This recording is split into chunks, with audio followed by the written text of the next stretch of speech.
This video is about the parable of Lazarus and the links with Psalm 146, which helps to explain the parable. The parable of Lazarus is ultimately a parable about the resurrection. Towards the end of the parable, the rich man asks Abraham to send Lazarus to his brethren to speak with them. But Abraham in the parable says, "If they hear not Moses and the prophets, neither will they be persuaded, though one rose from the dead." So we see then that this parable is ultimately about the resurrection. So the story itself seems to involve life after death without the resurrection, but that's the story. But the meaning behind it is that of the resurrection, and of course other things besides. So why would we want to go to Psalm 146 to look at the parable, when looking at the parable of Lazarus? Well, according to the concordance, the word Lazarus is the Hebrew, or it comes from the Hebrew name Eliezer, which means whom God helps. Now in Psalm 146 and verse 5 we read, "Happy is he that hath the God of Jacob for his help, whose hope is in Yahweh his God." So we've got two words there, the word God, which is the Hebrew word El, and the word help, which is the Hebrew Ezer, and that's where the name Eliezer, or the New Testament form Lazarus, comes from.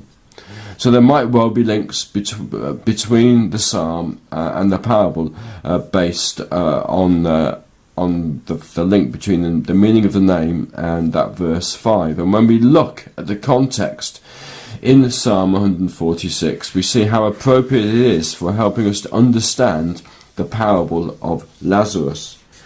Take these two verses which we read of in Psalm 146. Verse 2 says, "While I live will I praise Yahweh, I will sing praises unto my God while I have any being." And then verse 4 says, "His breath goeth forth, he returneth to his earth, in that very day his thoughts perish."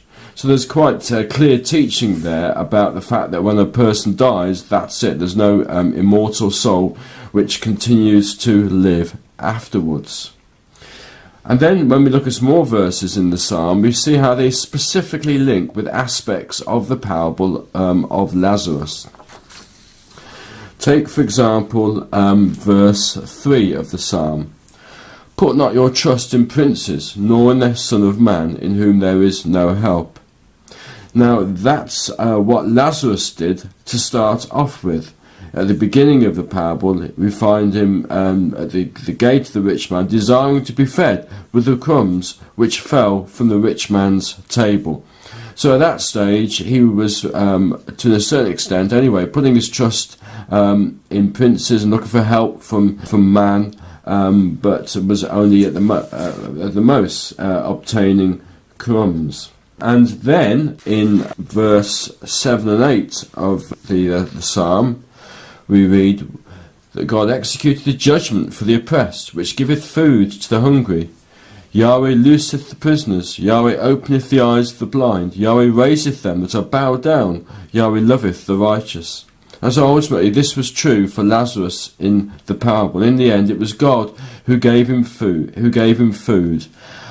was God who raised him up after he had been bowed down.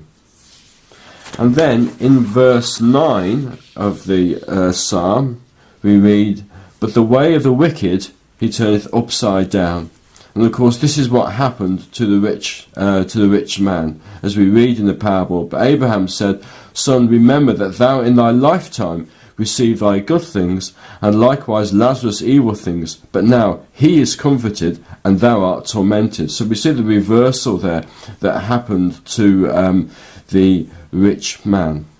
So Psalm 146 then, which actually is a psalm which seems to relate to the time of Hezekiah as part of the historical background, specifically also relates to the parable of Lazarus and helps us to understand that otherwise perhaps tricky parable.